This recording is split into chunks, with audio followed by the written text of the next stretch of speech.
We've grown up with several networks, including Disney, Cartoon Network, and Nickelodeon. As much as we love the TV shows on their respective networks, they must all come to an end, one day or another. In fact, it's practically a rule of television. It might not have to do with the crew usually, but simply due to scheduling reasons. To understand this, you need to think about how many episodes each series could normally have: 52, 60, or 65. Let's break down the networks and their standards.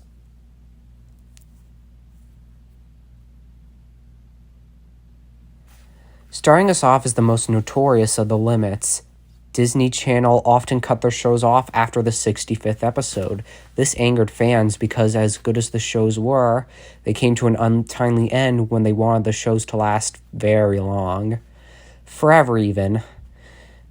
This was the case with Even Stevens, Lizzie McGuire, Ant Farm, Rescue Rangers, and 101 Dalmatians, just to name a few.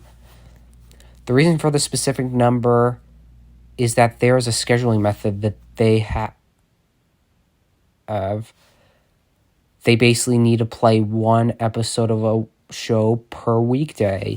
There are 52 weeks in a year, meaning 5 weekdays each. Therefore, if one episode of a show is played per weekday, then they would reach the final episode by the 13th week, which would be the end of the quarter. Basically, the show could be run 4 times per year. The first show with a fan base large enough to avoid this rule is Kim Possible, which garnered one more season with exceptionally good episodes. This brought the show's total to 87 episodes, making it the first exception to this rule. Others would follow: Phineas and Ferb, Raven's Home, Good Luck Charlie, and Fish Hooks.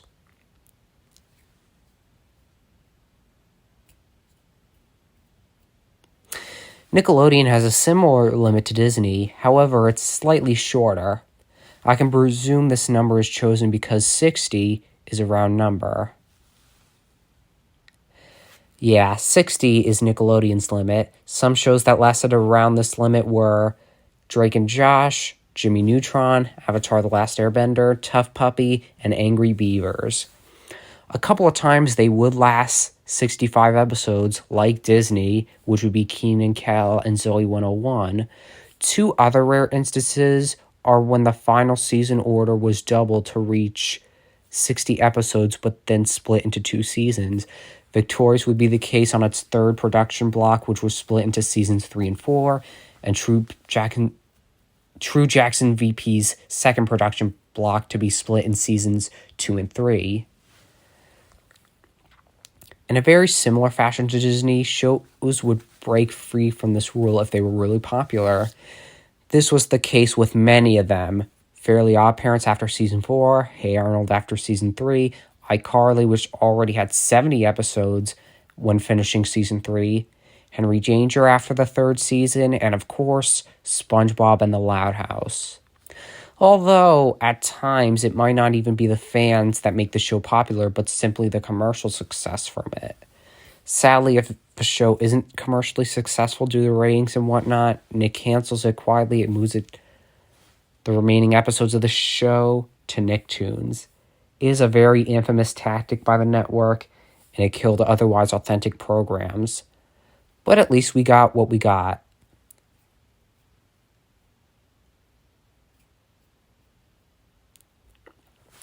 Now, with Cartoon Network, its weekly scheduling is almost very much like Disney. However, its limit is shortened down to 52. Given the aforementioned fact that a year has 52 weeks, it would be initially assumed that one episode would play per week, but in Cartoon Network's case, it would be twice per each weekend day to reach the quarter. So there could be a weekend for 52 and a weekday for 65 on the respective shows. Victims of the 52 episode limit include The Looney Tunes Show, Baby Looney Tunes, Courage the Cowardly Dog, Ben 10 Ultimate Alien, and Cow and Chicken. Occasionally, there would be one more season of 13 episodes to get to 65, which happened to be onto Johnny Bravo, The Batman, and Teen Titans. Overall, season orders are normally 13 or 26 to be even and consistent. However, Cartoon Network is at times more strict with the scheduling because it wants new material to diversify the station.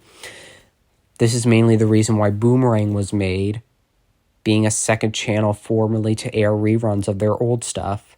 Sadly, Boomerang itself became tired of the very old stuff, and that was replaced by new cartoons, while the original stuff moved to streaming services.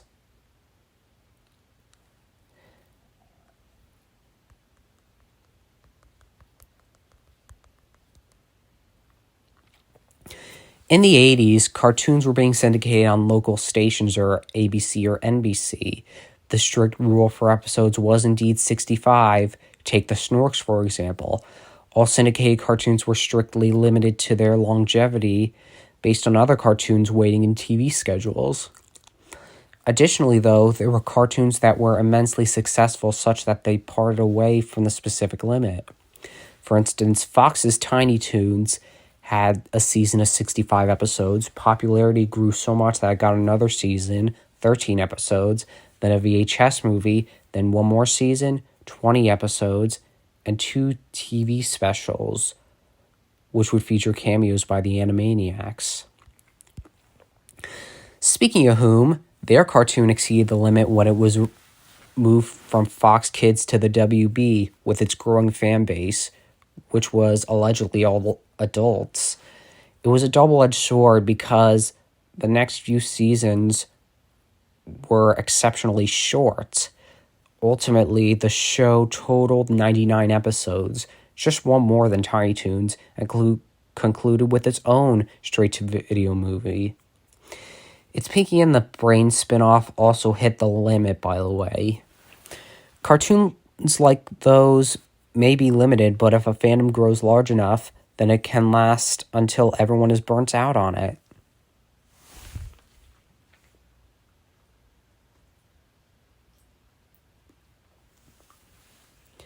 When it comes to children's programming between the 80s and 2010s, 60 to 65 episodes was very common. In fact, it became a basic network standard. Unless the fans really loved the show, that was all that you got. I actually comply with this rule. I find it fair enough. I don't want a series to run on too long, otherwise it has a good chance of declining in quality severely. 60 episodes to me is a good place to wrap up because it's a long enough journey through characters, places, and events. It's just a good length to watch through and repeat as much as you want.